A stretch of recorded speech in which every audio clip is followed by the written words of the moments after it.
Good morning. We're having breakfast here at the lodge. I had some yogurt with fruit muesli, vegetable frittata, and some coca leaf tea. It's a vegetable omelet. Oh, it's a vegetable omelet, okay. And some coca leaf tea, which I hope it's okay. I'll try it. So we're headed back to Cusco from Ollantaytambo. We're hiring a driver we met last night. He's taking us back to the hotel from the train station. Okay, we're leaving Ollantaytambo now. And then we're headed back to Cusco.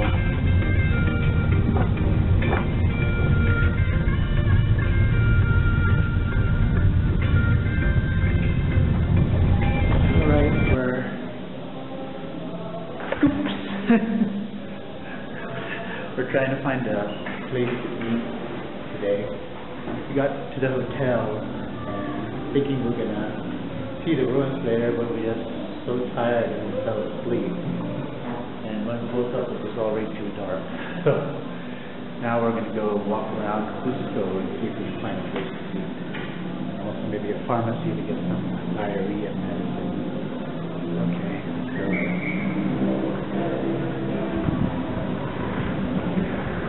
Oh, this is right in the ship. Excuse me, sir. Have a day. Thank you. Thank you. Oh, look how it's nice. Look at all the lights.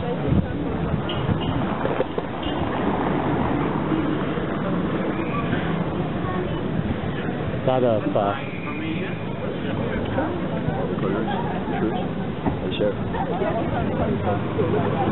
this is the main plaza and the church, and look, it's kind of pretty with the lights up on the hill.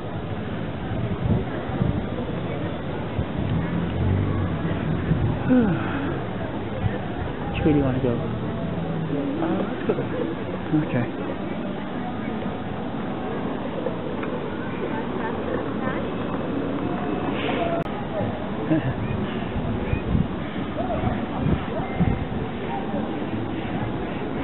I keep getting hassled here by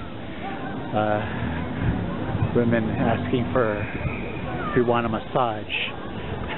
It's like all over the place. Yeah.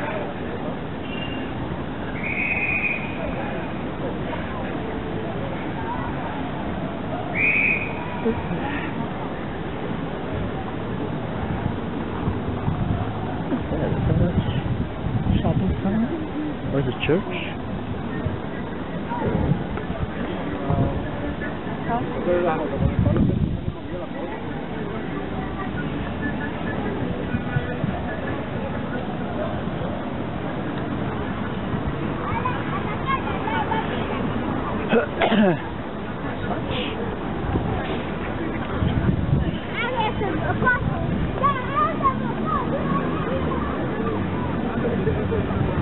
There's some shops on here. Here, walk down here.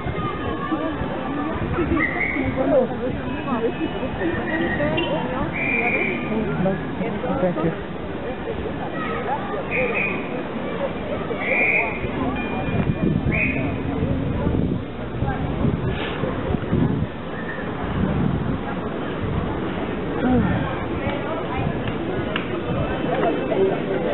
Let's walk this way. Okay.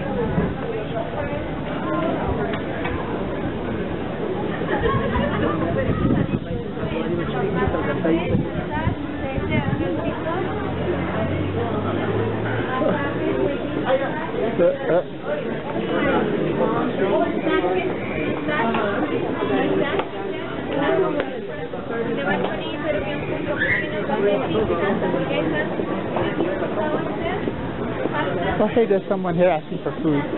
Hey, Richard.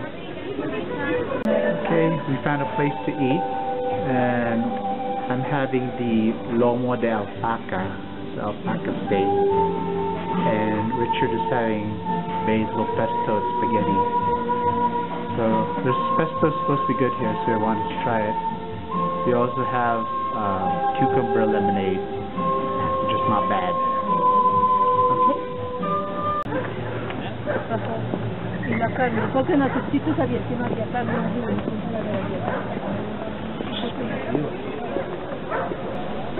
Okay, we're getting ready to check out of our hotel here on our way to Puno. I just noticed this oxygen tank that they have in the lobby, I guess for people who have difficulty at this altitude. I don't think we need it yet, but it's good to know it's there. Okay. This is the lobby. Okay, we're on our way to the bus station. It's a bright sunny day here. Streets are a lot quieter than it was last night. Quieter in the morning.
We're now waiting at the bus station for bus to Puno. We will be joining a tour there, 6-day, 5-night, 6-day tour to the Salar de Uyuni. Also this day, parts of Lake Titicaca and Paz. I usually don't do tours, but I decided to do one on this part of the trip because the Bolivian visa application was pretty complicated and expensive, so I thought maybe it would be easier for us to get the visa if we had our itinerary set. Because we want you to have a full listing of your itinerary when you order a visa, or when you apply for the visa. Okay, this is not going to be as long a bus ride as the previous bus ride. It's only going to be about 6 hours from Cusco to Puno. So, see, there's probably going to be some nice scenery. I think it's going to reach the highest point that we will be on during this trip, around 13,000 feet. So, I'm still feeling a little lightheaded or lack of energy because of the altitude. But we'll see what happens when we get there. Alright.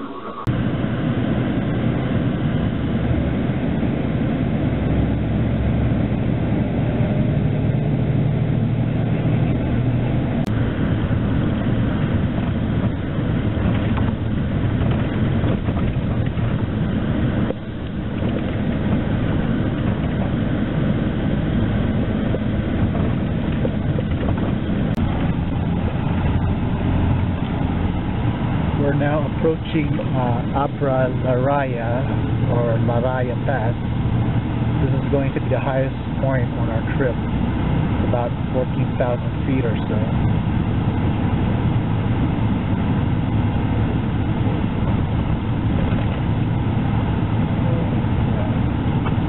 So here we go, we just broke 14,000 feet.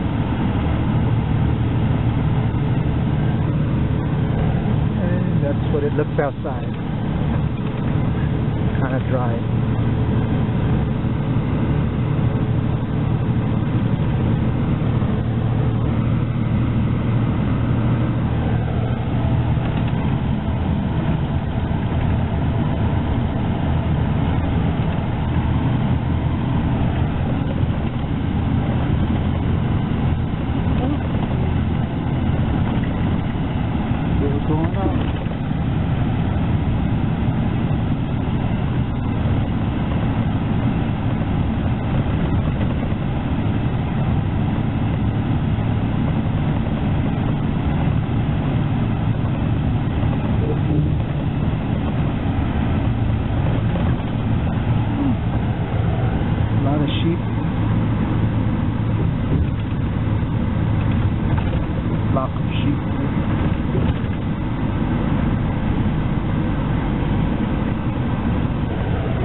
starting to head back down.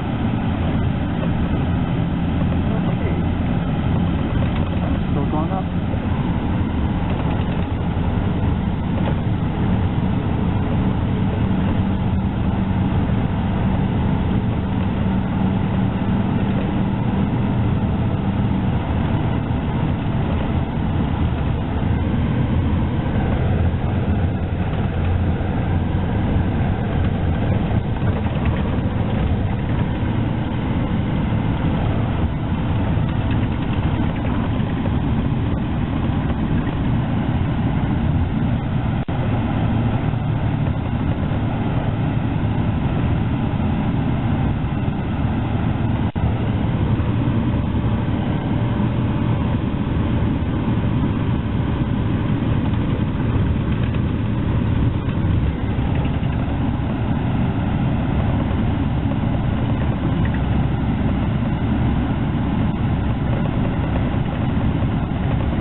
This is the marker for the path. Heading up here. Oh, there we go. 14,400 feet. And finally we're heading back down. Okay. That's the highest point on our trip.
We just arrived in Puno from the bus, and our driver met us here at the bus station, so I assume we're headed to our hotel. Okay, we're just visiting the Sulustani ruins. These are pre-Inca? Pre-Inca ruins and Inca ruins. Near the shore of Lake Titicaca. Ooh, I'm having a hard time just walking up here. We're around 11,000 feet in altitude, about the height of Mount Hood in Oregon.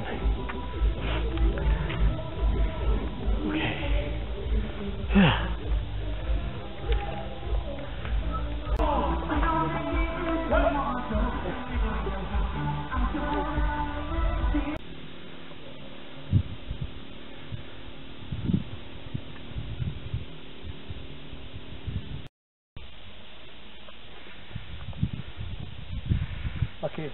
Okay, we'll visit Come in. This place here. This way is very fantastic.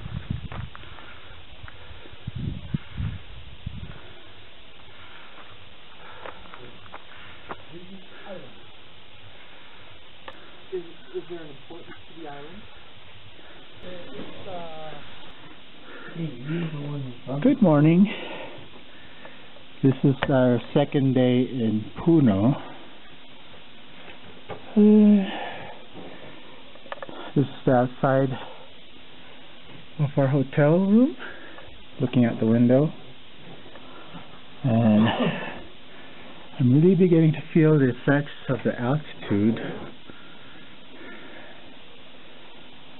This is quite different from my last trip on high altitude, but I was not even 30 back then. This was in the Himalayas. That was over 30 years. Now, like over 20 years ago. That was much higher. So 15,000 feet when I started to feel the effects there. Right now we're just around 11,000 or 12,000.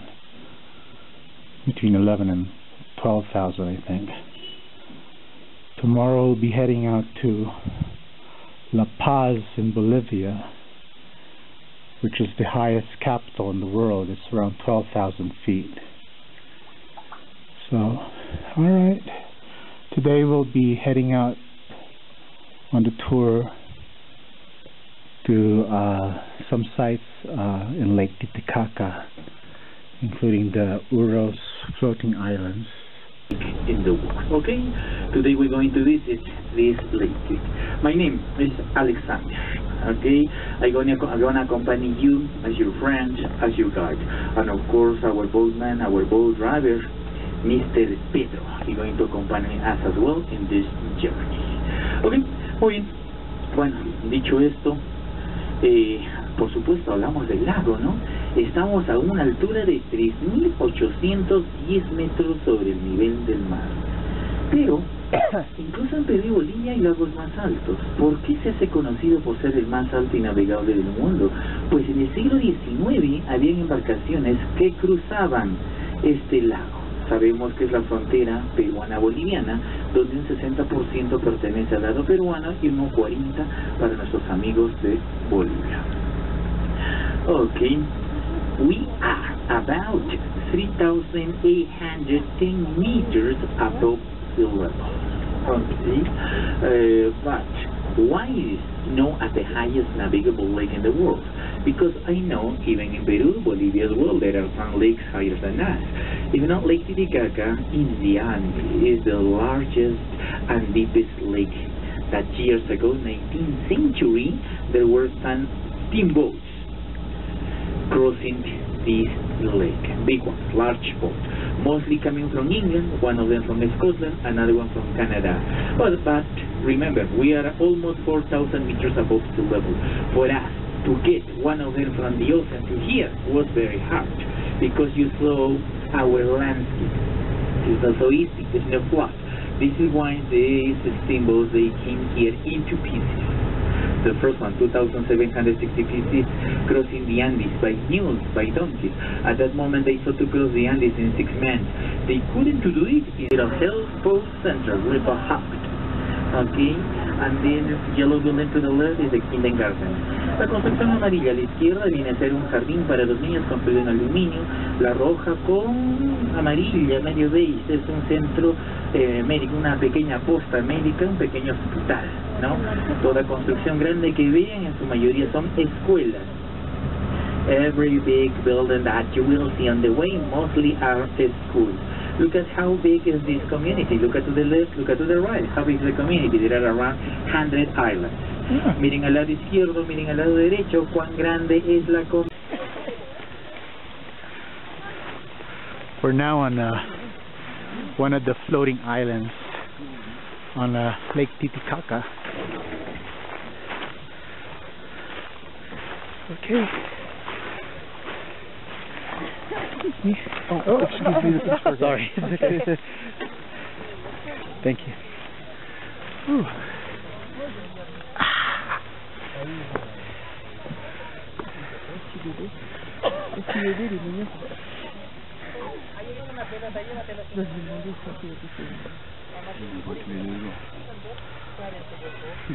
Muy bien, rapidito para irlos conociendo. Los he visto muy tristes el día de hoy, no sé.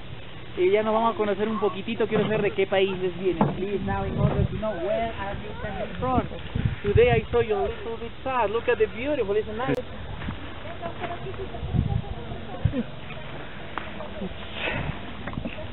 Mira la cabeza, amigo, what's your head? Okay. This con panel solar es luz. De TV, la batería. Televisión, la batería. ¿De qué país nos visita? Brasil. España. Brasil. Sí. Mira. Suiza. It's funky. Yeah. Una familia aquí vivimos. 3 personas. Bueno.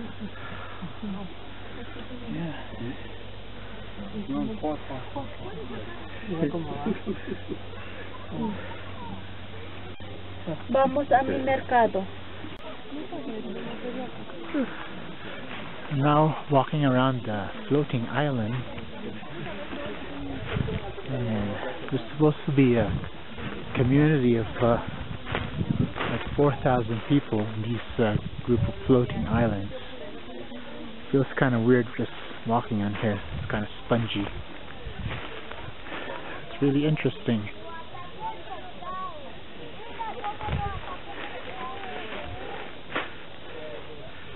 Reminds me of the lagoon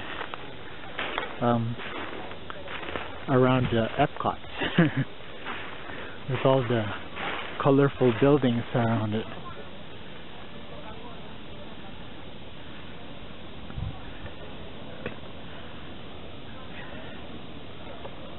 Okay. Alright, we're taking one of these reed boats, this big reed boat, to our next stop on the lake. So, it's interesting. It's a huge reed boat, leaving one of the floating islands.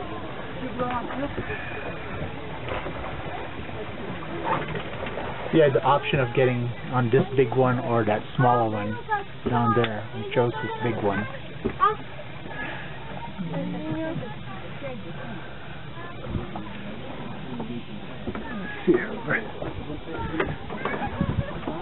Oh, okay.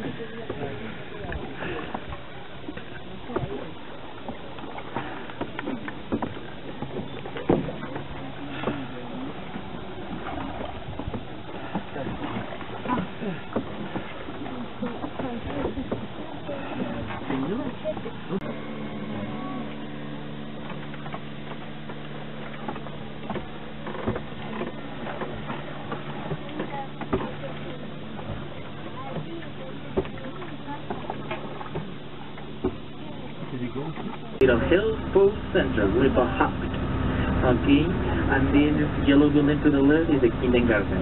La construcción amarilla a la izquierda viene a ser un jardín para los niños construido en aluminio. La roja con amarilla, medio beige, es un centro médico, una pequeña posta médica, un pequeño hospital, ¿no? Toda construcción grande que vean en su mayoría son escuelas. Every big building that you will see on the way mostly are schools.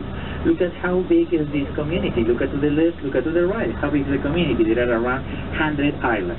Yeah. Miren al lado izquierdo, miren al lado derecho, cuán grande es la comunidad.